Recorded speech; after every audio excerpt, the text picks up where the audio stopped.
E aí, sejam muito bem-vindos. Hoje a gente vai fazer um endpoint simples.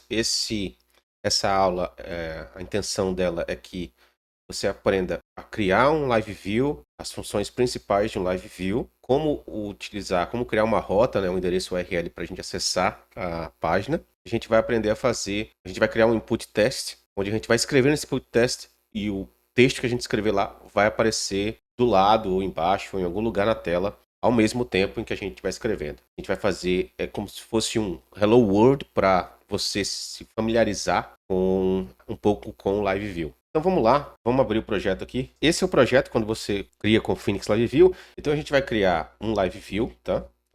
E aí a gente tem essas duas pastas principais. Aqui na pasta com underline web, tudo relacionado à parte web realmente da aplicação. A gente vai botar aqui. Tudo relacionado à nossa lógica de negócio, coisas que não tem nada, nenhum envolvimento com nenhum framework web, vai colocar nessa pasta aqui. Aqui nessa pasta a gente já ganha de presente alguns componentes que o próprio Phoenix Live View já constrói para a gente, como esse Core Components aqui, que contém várias funções para a gente. A gente não vai entrar nisso aqui agora, tá?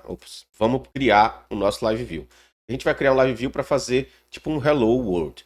Então a gente vai criar aqui uma pasta chamada Hello Live Index. A gente vai criar uma pasta chamada Hello Live e um arquivo chamado Index. Vamos criar o nosso Live View aqui agora. E a gente vai fazer aqui Use Xworld Web Live View. Isso aqui vai fazer com que a gente use os componentes já de Live View do Phoenix. Ele reclama aqui que a gente precisa adicionar a função render. Por que ele reclama, né? Quando a gente cria um Live View, a gente tem duas opções. A gente precisa ter a parte HTML do Live View. A gente tem duas opções para fazer isso. A primeira é usando a função render, que recebe um assigns. Isso aqui é um map com todos os atributos que você setou para aparecer na tela. E aí, aqui a gente pode usar o sigil do Hex para adicionar um HTML aqui. Então a gente adicionaria código HTML aqui. A nossa página que iria renderizar baseado nessa função. A outra opção é não usar o render aqui. E aí a gente, na mesma pasta Hello Live, a gente criaria um arquivo chamado index.html.hix. Esse arquivo tem que ter o mesmo nome do arquivo do Live View. Se o arquivo Live View é index, o arquivo HTML tem que ser index também. E aqui é só um arquivo normal de HTML, Hello World, a gente vai botar aqui e aqui ele já parou de reclamar, ele não reclama mais que ele precisa no Live View. Funções que a gente precisa implementar, né? A gente precisa implementar um mount, que recebe os parâmetros, a seção e o socket. Vejam que eu estou colocando parâmetros e seção com um underline na frente, porque eu não me importo com eles agora, porque eu não vou usar. E eu tenho que retornar um OK e o socket. Nessa função mount, é geralmente a função que a gente seta as variáveis que a gente vai precisar usar na nossa página HTML. A gente seta os valores padrões que a gente vai precisar usar, ou a gente faz uma consulta. Agora, se a consulta for muito grande, a gente vai ver que a gente tem outras opções de usarem outras funções para a gente poder pegar esses valores de uma consulta, por exemplo. Então aqui eu retorno OK socket e basicamente esse meu Live View ele está funcionando. A única coisa que falta é eu ir no router, que é esse arquivo aqui, que é o arquivo onde contém todas as rotas do sistema. E eu já até criei aqui para vocês a rota do nosso Hello Live. Então, qual é a diferença? Quando a gente usa rotas com Live View, a gente não usa rotas stateless, a gente não usa rotas com as funções, com os verbos do REST, verbos de HTTP. A gente não usa get, post, put, delete.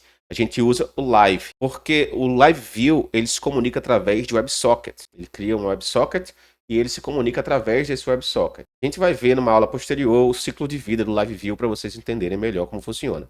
Nesse caso, eu estou usando o live, vou criar essa URL chamada /hello e vai acessar esse meu Live View index e posteriormente a gente vai entender o que significa esse dois pontos index aqui.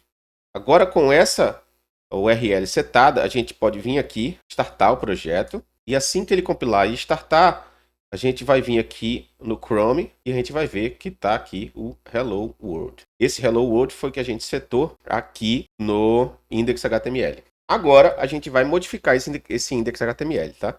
A gente vai criar um formulário, certo? E a gente vai usar algumas funções já prontas para a gente através desse arquivo Core Components. Então, a gente vai usar o form. A gente vai usar o form com Eu vou explicar para vocês passo a passo isso aqui, certo?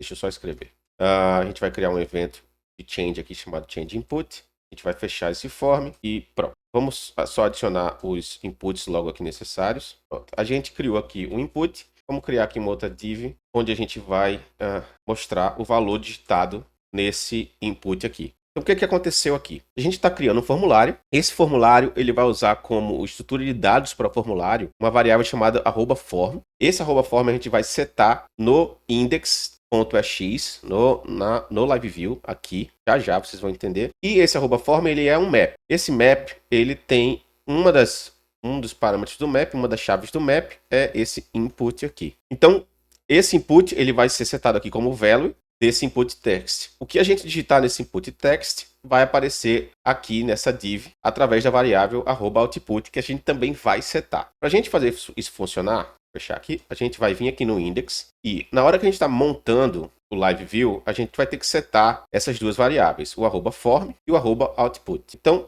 a forma de setar é fazendo assign dessas variáveis, criando essas variáveis no socket. Então, a gente tem que setar no socket esses valores. Para a gente setar no socket, a gente faz da seguinte maneira. A gente usa uma função chamada assign. O assign, a gente vai usar o pipe aqui, pipe operator, que é essa carinha aqui.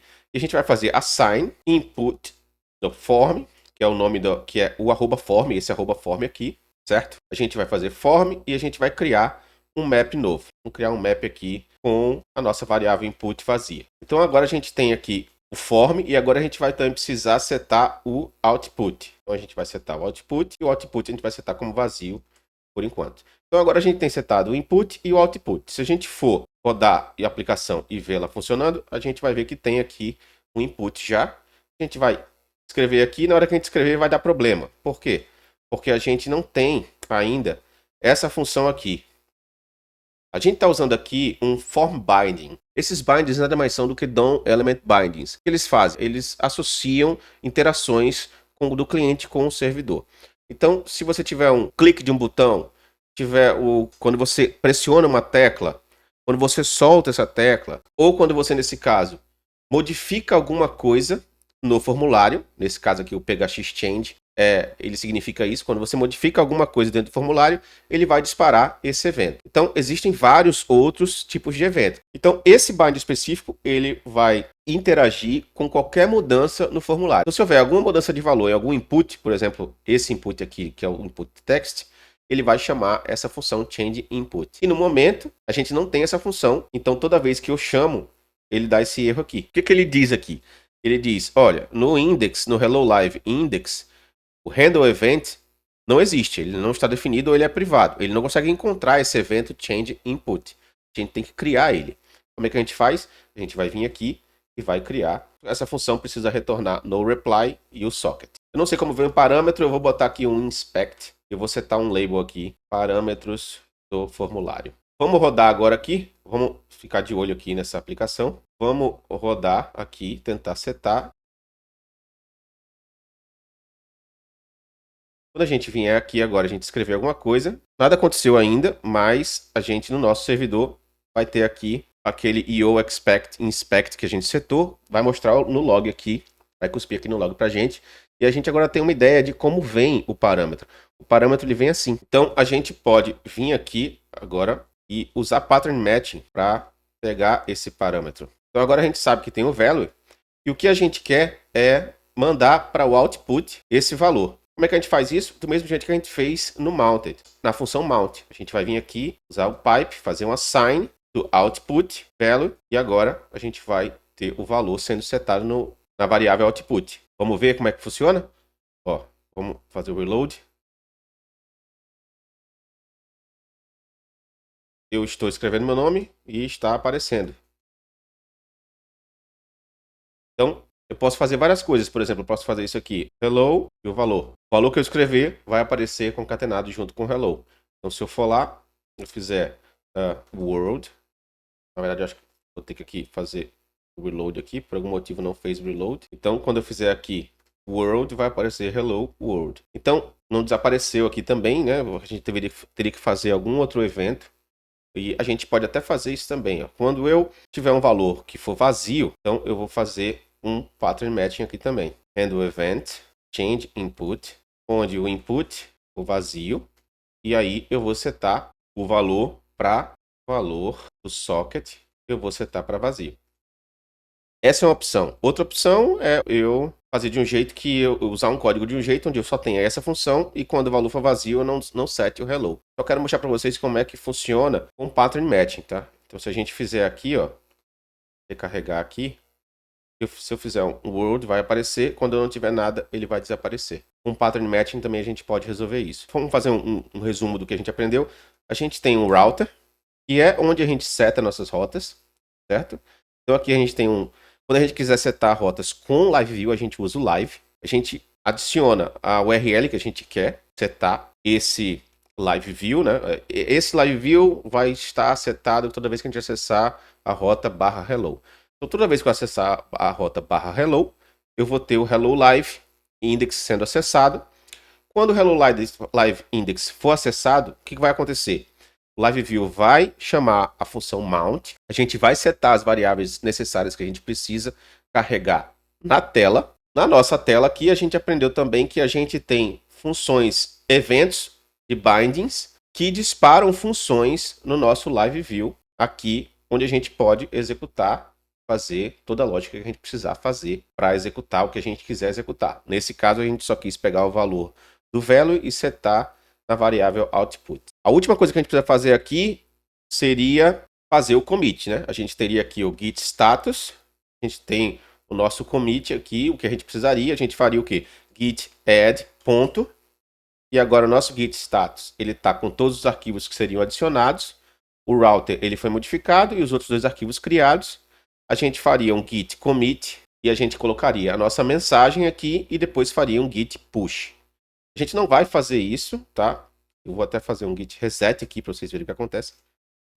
E agora o git status vai mostrar o que estava mostrando antes, porque o que eu mostrei aqui não vai ser usado na nossa aplicação. Então, isso vai ficar só como um exercício para vocês também, se vocês quiserem fazer commit. A gente se vê na próxima aula. Deixem nos comentários aí se tiverem dúvidas, o que eu preciso melhorar para explicar para vocês. Valeu!